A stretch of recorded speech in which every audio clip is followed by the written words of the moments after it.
Existe-t-il une responsabilité plus grande que de donner une bonne éducation à ses enfants? Alors quand tout va bien, le lien est parfait, tout glisse, c'est magnifique.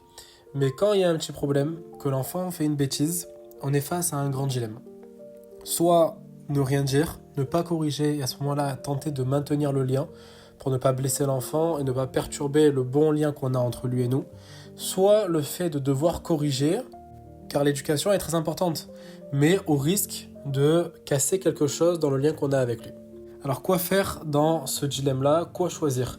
Est-ce qu'il vaut mieux privilégier l'éducation parce qu'on pense à son futur? Ou est-ce qu'il vaut mieux privilégier ce lien, cette relation qui est bonne et qu'on souhaite maintenir? Cette question-là, le Rabbi l'a posée, en particulier dans la paracha de cette semaine. Paracha Kitissa.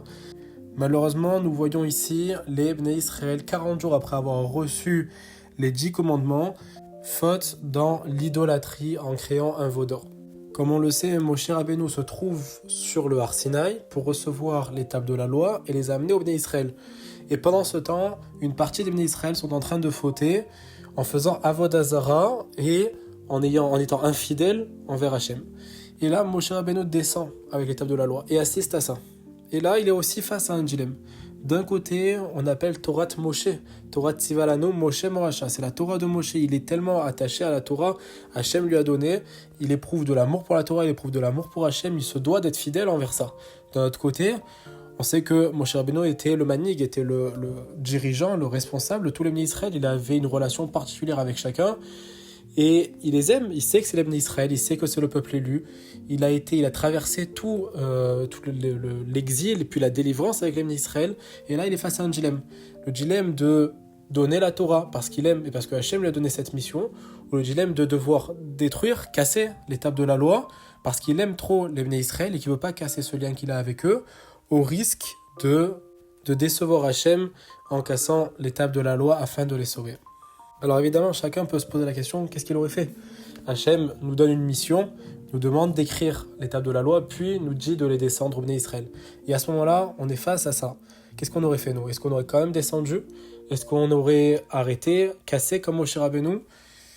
Et en réalité, cette réponse qu'on a dans cette paracha, c'est la réponse, selon le Rabbi, qu'on doit avoir face à l'éducation de nos enfants. Parce qu'en réalité, est-ce que Moshe Rabbeinu a vraiment bien fait d'avoir cassé les tables de la loi? Est-ce qu'il n'aurait pas mieux fait de les donner? Et puis, s'il fallait être puni, il fallait être puni. Les Bnei Israël ont trempé Hachem complètement. Alors pour savoir ça, il faut savoir que Eliyahu Hanavi a posé une question un jour et a demandé, est-ce que la Torah passe avant les Bnei Israël ou les Bnei Israël sont avant la Torah? Quel est l'ordre? Qui est le premier? Il en conclut lui-même et répond que les Bnei Israël sont d'abord. Pourquoi? Parce que la Torah a été donnée pour les Bnei Israël.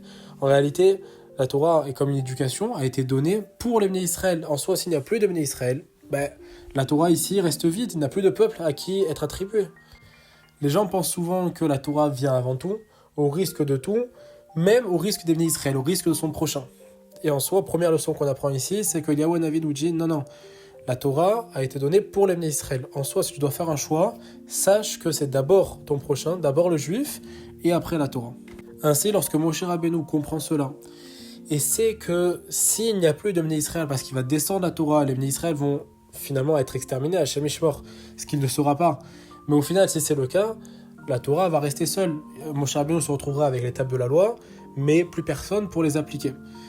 En soi, s'il les sauve et qu'il les casse, les tables de la loi, mais à ce moment-là, il sauve les Bnei Israël, ok, on pourra corriger, faire teshuva et revenir, et à ce moment-là, reprendre cette éducation là où on l'avait arrêtée. Ainsi, le Rabbi termine en nous disant que Hachem a été, si on peut dire ça comme ça, fier, content que Moshe Rabbeinu fasse ce choix-là. Évidemment, l'objectif était que les Bnei Israël ne fautent jamais dans l'idolâtrie. Mais en l'état, dans cette situation-là où les Bnei Israël avaient fauté, dans ce choix que Moshe Rabbeinu avait, ce dilemme-là, Hachem a été satisfait que Moshe Rabbeinu ait cassé l'étape de la loi et qu'il ne soit pas descendu avec au risque de devoir punir les Bnei Israël. En soi, on apprend donc ici la leçon de cette semaine par rapport à cet épisode-là, une des leçons dans l'éducation. Si un jour tu es confronté avec un enfant qui fait une bêtise, alors évidemment qu'il faut le corriger. Mais s'il y a un choix à faire entre le lien que la personne a avec son enfant ou bien l'éducation qui doit primer d'abord avec de la sévérité, etc., à ce moment-là, on te dit, prends d'abord ton enfant, aime-le, aide-le, Et après, par la suite, n'hésite pas à le corriger. Mais en aucun cas, ne privilégie jamais l'éducation, la dureté, la sévérité de l'application des mitzvot et de la Torah, au risque de devoir éteindre ou en tout cas amoindrir cette relation que tu as avec ton enfant. Pourquoi ? Pour une raison très simple.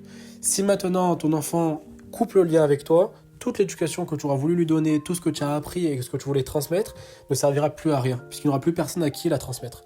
Par contre, si tu fais la passe sur ce petit moment-là et que tu donnes l'amour et que tu maintiens le lien avec lui, cette éducation, tu pourras toujours la transmettre d'une autre manière ou bien encore la transmettre un peu plus tard.